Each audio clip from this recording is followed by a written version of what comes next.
25/03/2026, nous sommes dans la 5e année et au 30e jour depuis le début de l'invasion totale. Bienvenue, je vous présente le rapport de situation.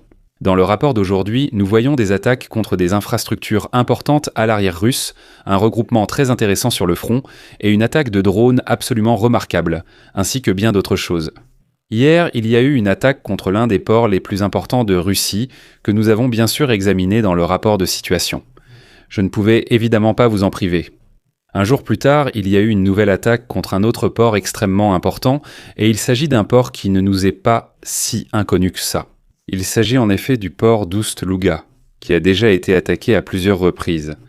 C'est un point de transit très important pour le pétrole et le gaz, par lequel la flotte fantôme russe exporte massivement. On peut voir des images montrant un incendie de grande ampleur dans le port russe, qui se trouve dans la région de Leningrad. L'incendie aurait éclaté à la suite d'une attaque matinale par des drones kamikazes ukrainiens.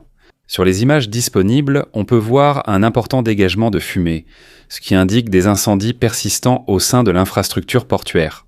Oust-Louga est l'un des principaux ports d'exportation de la mer Baltique et joue un rôle clé dans la manutention des produits énergétiques, dont le pétrole et d'autres produits transformés. C'est d'ailleurs la deuxième attaque en mer Baltique que nous voyons cette semaine. En conséquence, une part considérable des infrastructures nécessaires à l'exportation, allant des capacités de stockage aux installations de chargement, y est concentrée. On ne sait pas encore précisément quelles installations ont été touchées. Il sera déterminant de savoir si les dégâts se limitent à certaines zones de stockage ou si des installations critiques de transbordement et de chargement sont également concernées, car c'est de cela que dépend l'impact immédiat sur le fonctionnement. Cette attaque fait partie d'une série de frappes visant d'importantes infrastructures loin à l'intérieur de la Russie. Avec Oust-Louga et Primorsk, plusieurs nœuds centraux de l'exportation d'énergie sur la mer Baltique sont ainsi touchés en peu de temps, ce qui accroît encore la pression sur l'infrastructure concernée. L'armée de l'air ukrainienne signale pour la journée écoulée une utilisation exceptionnellement élevée de drones russes. Au total, près de 1000 systèmes sans pilote auraient été utilisés. Rien que le 24 mars, plus de 500 drones d'attaque ennemis ont été repérés dans l'espace ukrainien pendant la journée. Cela place l'attaque à un niveau nettement supérieur à la normale. Le nombre élevé indique des vagues coordonnées ou une large dispersion des systèmes utilisés, ce qui représente un défi considérable pour la défense aérienne. Une telle approche vise moins des frappes ponctuelles individuelles que la saturation. Par la simple masse de drones, les systèmes de défense doivent être mobilisés, surchargés ou contraints de consommer rapidement leurs ressources. En même temps, la probabilité que certains systèmes atteignent leurs objectifs augmente. En Ukraine, un nouveau type de drone intercepteur, le UIB-1, a été présenté. Il a d'ailleurs été développé par Osiris IA. Le système s'est conçu pour combattre des cibles aériennes de manière largement autonome et repose sur un traitement de données intégré directement à bord, ce qui augmentera bien sûr le prix du drone. Contrairement aux drones FPV classiques, qui dépendent fortement du contrôle d'un opérateur, le UIB-1 peut effectuer de manière autonome certaines parties de la détection et de la poursuite des cibles. Cela réduit la dépendance à des connexions radiostables et permet des opérations même dans des conditions de guerre électronique que la Russie avait bien sûr également intégrées à bord de certains drones Garand 2.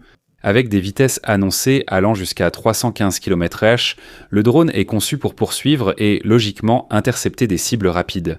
Cela inclut en particulier d'autres drones et éventuellement aussi des menaces similaires dans la plage de basse vitesse. Aucun gain de terrain à annoncer aujourd'hui, mais un redéploiement intéressant. Dans la zone à l'est de Dobropilia, il y a de nouveau un redéploiement des forces ukrainiennes. Au sein du premier corps portant le nom Azov de la Garde nationale, 4 des 5 brigades subordonnées sont désormais concentrées sur le même secteur du front, ce qui indique une concentration claire des forces. Déjà en février, la 33e, la brigade mécanisée avait quitté le secteur près de Dobropilia et avait été déplacée en direction de Kupjansk. Nous avions également examiné ce redéploiement à l'époque. De nouvelles images de la première brigade de la Garde nationale montrent désormais que cette unité a pris la position de la 33e brigade. Ainsi, ils rejoignent directement leur corps supérieur dans la même zone d'opération. De telles rotations sont plus que de simples relèves. Lorsque plusieurs brigades organiques d'un corps opèrent sur un même secteur de front, cela améliore généralement leur commandement, leur coordination et leur réactivité. En même temps, cette concentration indique que ce secteur est actuellement considéré comme très important sur le plan opérationnel, le retrait de la 33e. Le transfert de la 33e brigade vers Kupiansk montre aussi un besoin supplémentaire sur place. Dans l'ensemble, il se dégage l'image d'une redistribution ciblée des forces ukrainiennes, où les points focaux sont adaptés de manière flexible, sans qu'il soit nécessaire d'abandonner complètement certains secteurs. Observons la ligne de défense ukrainienne de la zone évoquée.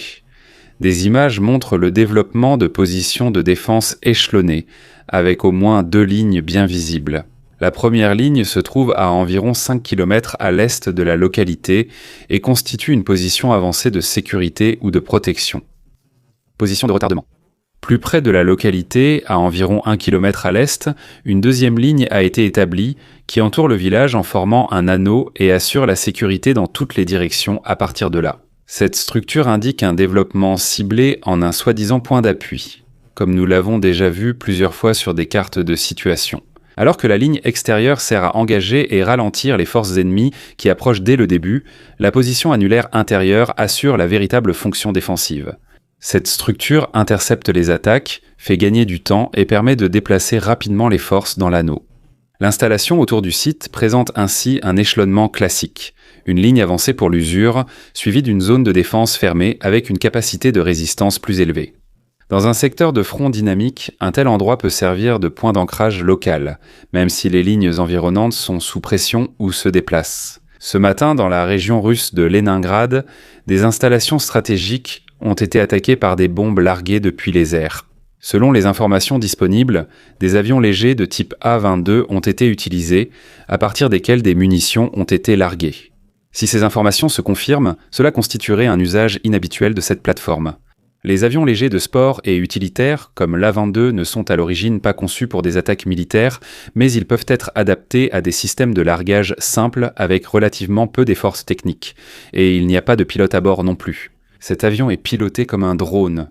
Nous avons déjà vu ce type d'avion utilisé comme drone kamikaze à de nombreuses reprises, mais cette fois, il largue une bombe au lieu de se sacrifier lui-même. L'utilisation suggère donc une approche assez improvisée, mais aussi flexible. Les cibles signalées sont qualifiées d'installations stratégiques, et ce, du côté russe, sans qu'il soit encore clair quels objets concrets sont concernés.